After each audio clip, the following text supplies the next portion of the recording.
سلام، روزتون بخیر. یه نکته رو همین اول خدمتتون بگم. این که اینقدر فیلم‌های ما رو نگاه می‌کنین، نه کامنت می‌ذارین، نه لایک می‌کنین، نه سیو می‌کنین، این واقعا نامردیه. الگوریتم اینستا یه جوریه که باید پیجا رو حمایت بکنین، پست‌ها رو حمایت بکنین تا هم ما بتونیم پست بیشتری بذاریم، هم یه انرژی به ما بدین. پس لطفاً همین الان هم سیو کنین، هم لایک کنین، هم کامنت بذارید. ممنون. امروز اومدیم با هم دیگه تکنیک چی آمدیم؟ چوب. تکنیک چوب رو با هم بزنیم. همین آقا میگفتش که با بنزین بهتر میشه. امروز میخوایم با بنزین. من میگم با تین روغنی هم میشه.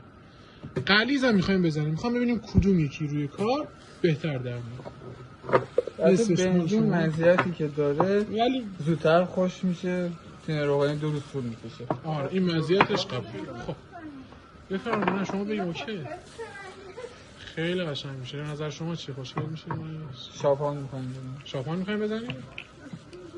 الان اینو میزنیم ببینیم چی میشه. شما نگاه بکنید ما دو میزنیم. یه مقداری کف اینو شاپان داریم. شما هم داری همونقدر؟ منم دارم. با بنزین. بنزین یورو 4. آره یورو 4. این بنزین هم داستان داره. فیلمشو میذاریم. بنزین بهمون نمیدادن، قاچاقیه. پمپ بنزین ابو داشتن مینداختن اون بیرون از تو پمپ بنزین. گفتن 2 لیتر بردم و 15 لیتر برداشت.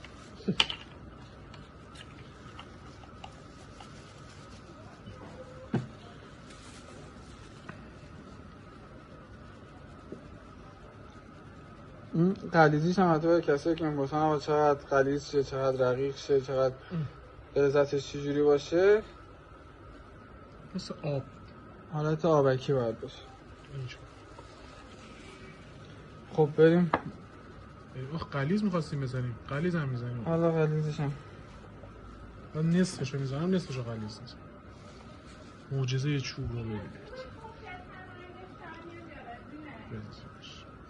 رزین چوبش اون از همین روغنا بزنین چوبش اینم قشنگ در میاد. کدوم؟ همین که ما الان داریم میزنیم. شاپان دیگه دارم. آفرین شاپان داریم. چوبش خوشگلیه. هر چوبش قشنگ‌تر میشه شاپانش. چوبشون رگه داره خیلی قشنگ‌تر میشه. الان میام بهتون میدم.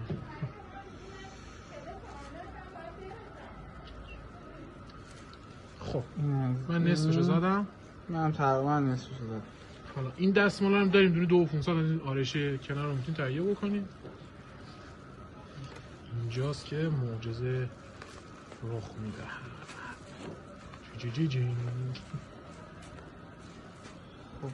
خود گردو شد.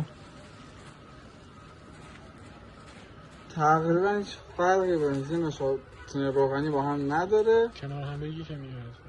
تقریبا هیچ فرقی نداره ولی بنزین زودتر خوش میشه. بنزین زودتر که ما میبینیم مثلا اینجا الان این هنوز خیسه و این هنوز خوش‌تر، هیچ فرقی با هم نداره. حالا غلیظش رو هم بزنیم. حتی اگه مثلا میخواین رنگش رو کم رنگ تر کنین، یکم بنزین یا همون تین روغنی به دستمالتون بزنین و بکشین روش. تقریبا کم رنگ تر میشه و این میشه تکنیک چوب مادیت و بقیه‌اش هم راست میگه.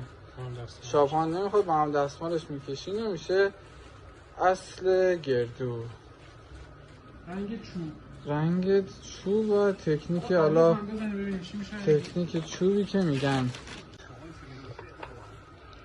این تین روغنی، این بنزین.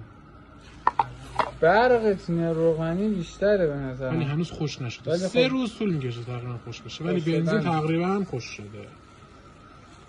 بفهمین گردو